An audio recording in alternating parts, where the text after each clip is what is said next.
Every day, billions of people around the world look at maps without thinking twice.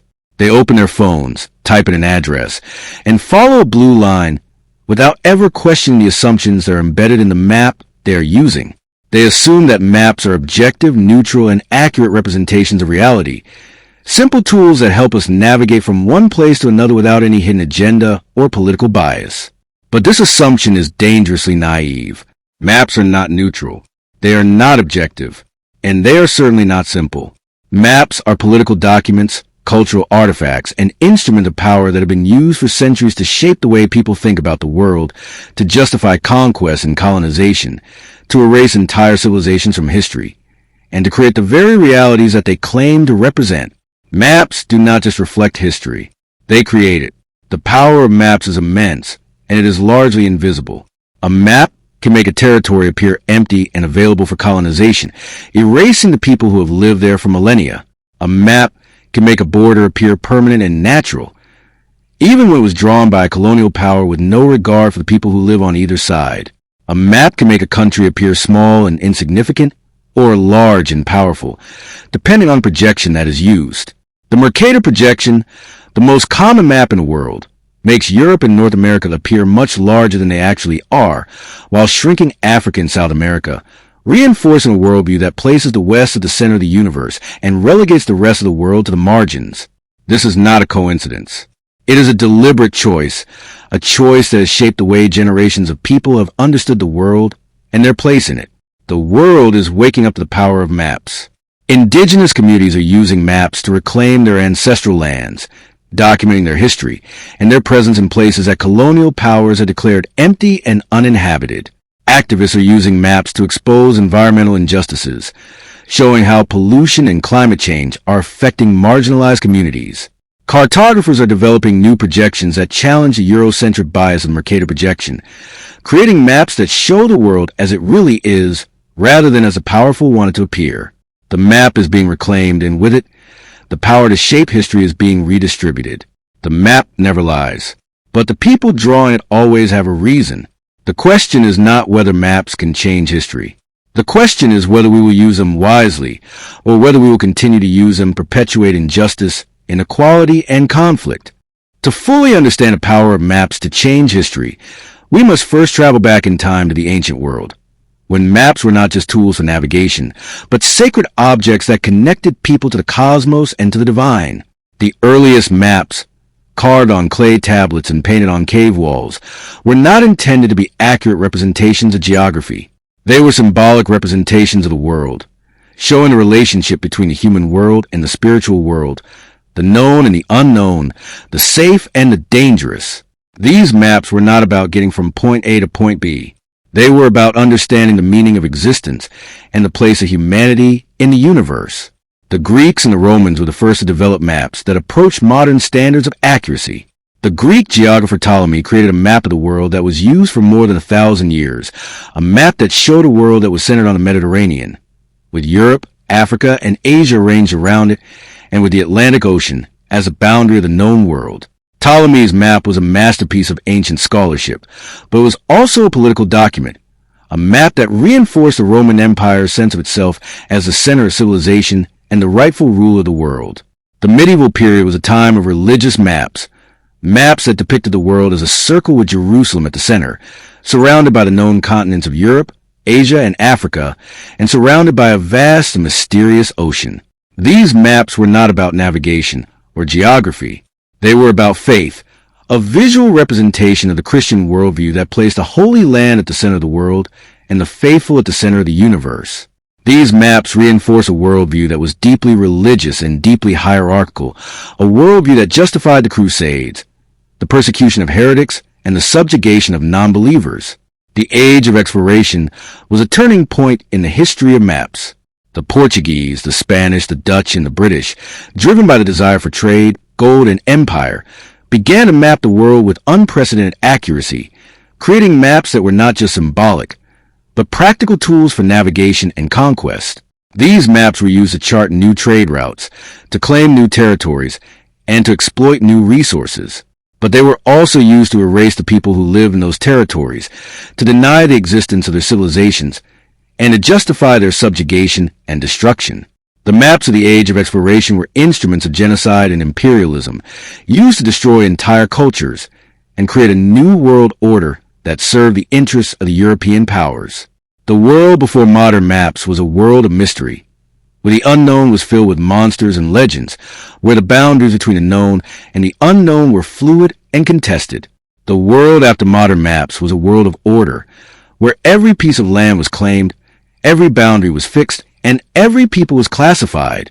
The maps of the age of exploration changed the world, and they changed history in ways that we are still trying to understand and to undo.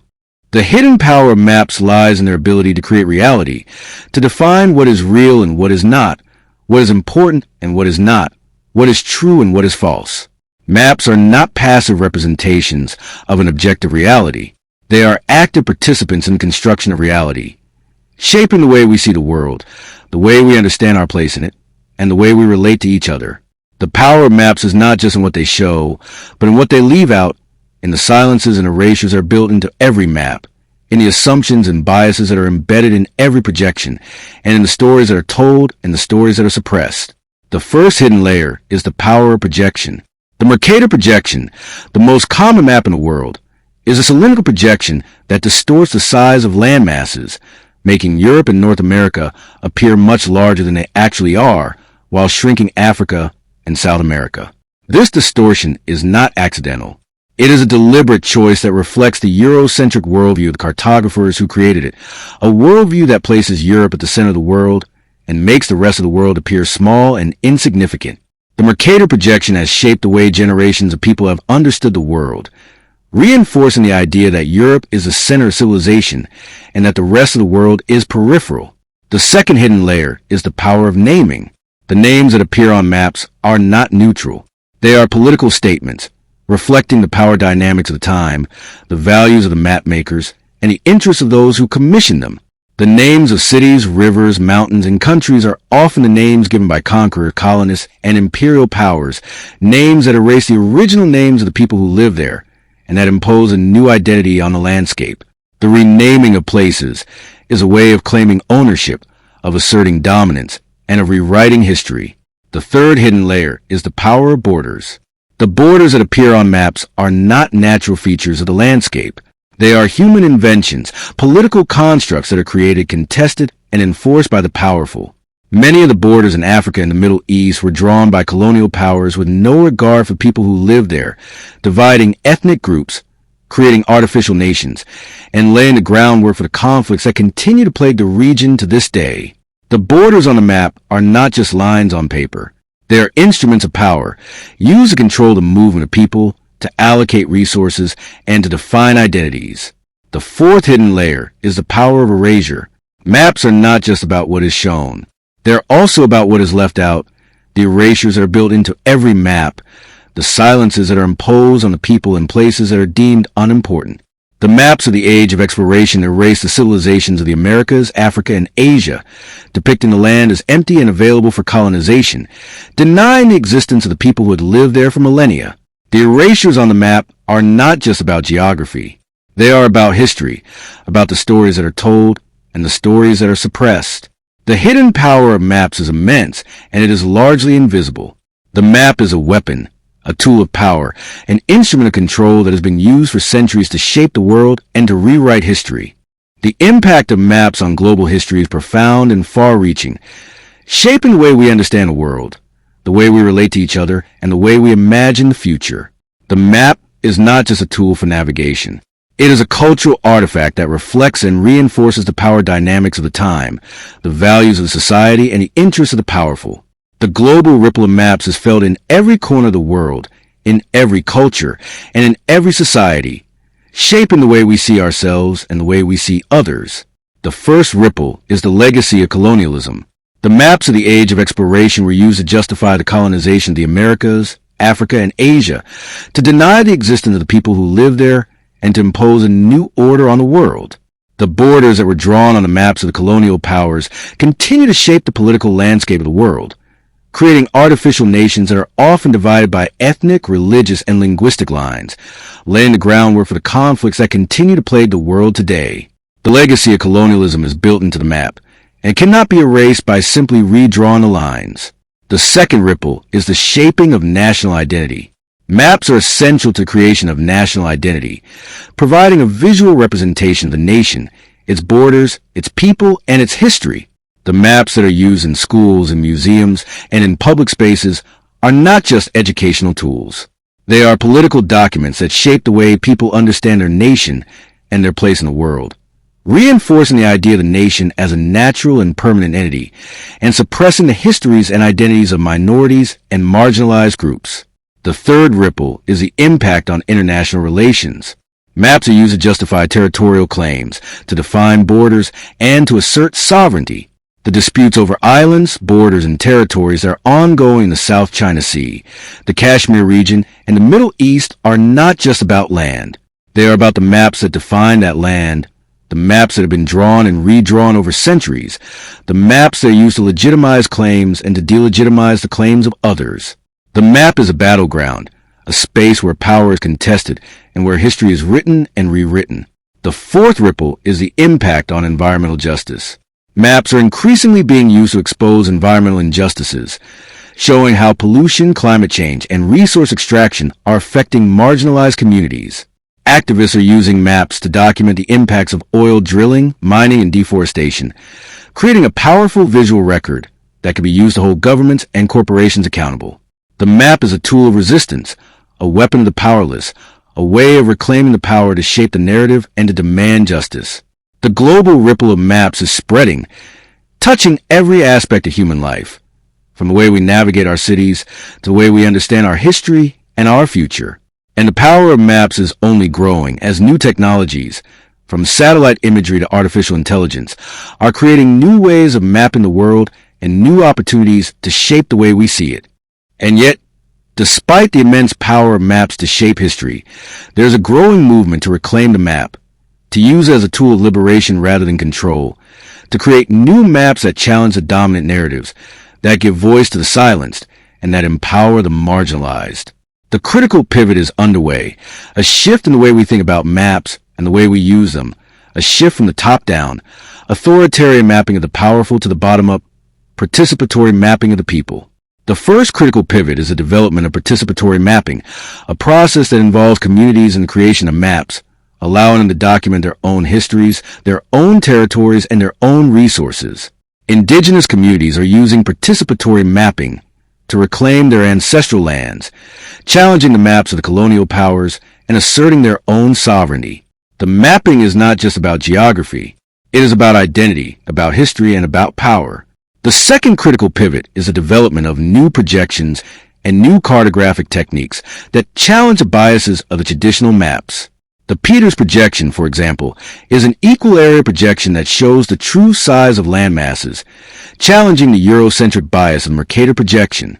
The development of new projections is a way of decolonizing the map, of creating a more accurate and more just representation of the world. The third critical pivot is the use of maps in the fight for environmental and social justice. Activists are using maps to document the impacts of climate change, to expose environmental racism, and to demand accountability from governments and corporations. The map is no longer just a tool of the powerful. It is a tool of the powerless, a way of reclaiming the narrative and demanding justice. The fourth critical pivot is a recognition that maps are not just about the past, but about the future. The maps we create today will shape the world of tomorrow, influencing the way we think about our place in the universe and the way we relate to each other. The critical pivot is an opportunity to create a new world, a more just and equitable world, a world that is reflected in the maps we draw and the stories we tell. The pivot is possible, but it requires a fundamental shift in the way we think about maps, a recognition that they are not neutral, not objective, and not just tools for navigation. They are political documents, cultural artifacts, and instruments of power, and they must be used wisely. As we stand at this critical juncture, the future of maps and the world forks into two distinct paths, two completely different destinies. In the first path, we recognize the power of maps. We reclaim them from the powerful, and we use them to create a more just and equitable world. The maps we draw reflect the diversity of human experience, the complexity of the world, and the hope for a better future. In this future, maps are tools of liberation, empowerment, and justice. In the second path, we continue to treat maps as neutral and objective tools, unaware of the power they hold, and allowing them to be used by the powerful to perpetuate injustice, inequality, and conflict. In this future, maps remain weapons of control, instruments of oppression, and tools of erasure. The question is not whether maps will continue to shape history. The question is whether we will use them wisely. The map never lies. But the people drawing it always have a reason. We just saw why maps can change history. But there is one nation quietly rewriting its own map to claim a future that most people cannot even imagine. That is the next journey. Which future do you believe? Comment Future 1 or Future 2. And subscribe to Atlas Beyond so you never miss the next journey.